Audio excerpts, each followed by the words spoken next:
1, 2, 3, 4. Walt, it's my honor to introduce and kick off your induction into the Arizona Entertainment Hall of Fame. It's been a long time coming, and it's certainly well deserved. So take a deep breath, let the love and admiration in. Congratulations, we celebrate you, Walt. The oldest of 8 children, Walter A. Richardson II, nicknamed Ricky, was born at the Eklund Air Force Base in Florida. Very energetic baby. With his father's influence, a Tuskegee airman and performer with Operation Happiness, Walt bought himself a guitar. In the beginning, as I'd say he was around 8 years old, my mom had ordered a piano for all of us to take piano lessons, but it was a gift to him for his first Holy Communion, and Walt didn't want to play the piano. He had already put in an order through, I guess he had sold through Boy Scout these little not bird seeds, but these seeds you can go door to door and sell. And he had ordered his own guitar through Spiegel's catalog. High school in the Philippines was where Walt put his first band together, Counterclockwise Predicament, made up of military kids playing at high school events. After high school, Walt attended Pensacola Junior College, then moved on to attend Arizona State University. As a solo act, Walt played in front of Moon's Cafe in Tempe, where he had a little hat and people would throw change into it. Soon he met Hannes, with whom he started writing and performing their acoustic, folky sound at Hooters in Tempe. It was a strong musician community at that time, and there was even a warehouse that was built on Farmer and First Street, where a lot of musicians actually started to live and gather there, and I think that that's where Driftwood actually came out of.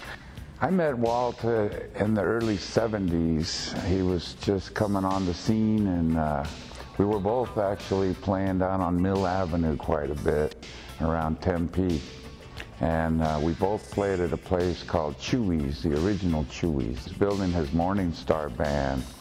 And one of the members of his band, Spider, was actually the doorman at Chewy's for quite a while. He was a really famous guy because he stood there at the door of Chewy's right on Mill Avenue. It was during this time Walt also met Aziz Chadley, who introduced him to the reggae sound. I met Walt at Chewy's, so he used to play there solo, since I think it's been like 8 years or 9 years. We started solo playing there. So I came to see him there and we started talking. Like he was saying, I was interested in playing reggae, so we started sharing the rhythms together. After many jam sessions and 27 different drummers, Morning Star Band was formed and picked up by the Miller Band's tour. Morning Star became an international touring band, including gigs with Carlos Santana. The band was then showcased in Los Angeles and offered a record deal. Walt was given an offer after that showcase, but one of the things that he's really dedicated to is the people who come with him through a process. He stayed dedicated to the members of his band and decided that they would actually go more grassroots and produce their own and distribute their own CD than to actually sign with a big label and have to give up and replace a lot of the members of the band. After producing 3 albums, the band collapsed, and Walt took some time to reevaluate his life. To reach out to one another here.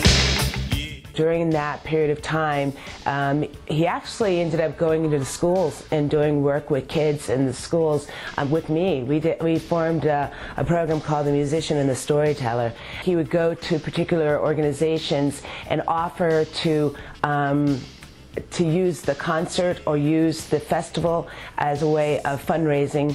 Teaming up with the city of Tempe, Walt created the Songwriters Showcase and Walk-In Wednesday, designed for all performers, types of music, and supporting the many stages of their careers.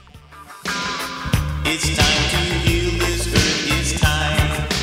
He likes playing with him, and I'll bet if he added it up, he's got 1,000 guys that have played his bands over the years. Walt is the godfather of the Tempe music scene. You could probably call him the mayor of Tempe, no offense to the mayor. Because everybody knows him. The rumors that go out because of his dreadlocks, they say, oh yeah, he's definitely a Rastafarian. But no, he's Catholic. He stays in touch with all the people that he's been in bands with, and they actually want to stay in touch with him. Because Walt, as a businessman and a musician, was always good to his band members. And he cared about them and their lives, not just about them as musicians. So he knows their kids, he knows their wives, he knows their parents, he's buried family members, and he's been there to sing at their services, or been there by their side through the grief process. Yeah, he's very connected, like a family member, to all of his band members, and really cares about them and their well-being. And many continue to stay in touch with him, you know, for that same reason. They'll go on tour with somebody and come back and say, you know what, playing music with you was when it was really creative work. Walt got what I call the popular vote from the 400 people on our advisory council, and definitely deserves to be in the Arizona Music and Entertainment Hall of Fame. I think one of the things that touched me deeply was when he came to my Congressional Gold Medal and he played and they had all the generals singing "Love and La da da da da da." I think that was very neat, and they all gave him high praise for his music. So Walt, I want to congratulate you on this award. Like you were very, very proud of me when I received the Congressional Gold Medal. I'm sure that this is not the end. It's pretty much the beginning of a career that you love so much and the sacrifices you have made to make it work. I'm so proud of you, and God bless you. Man say, give up, yeah, yeah. Don't give up.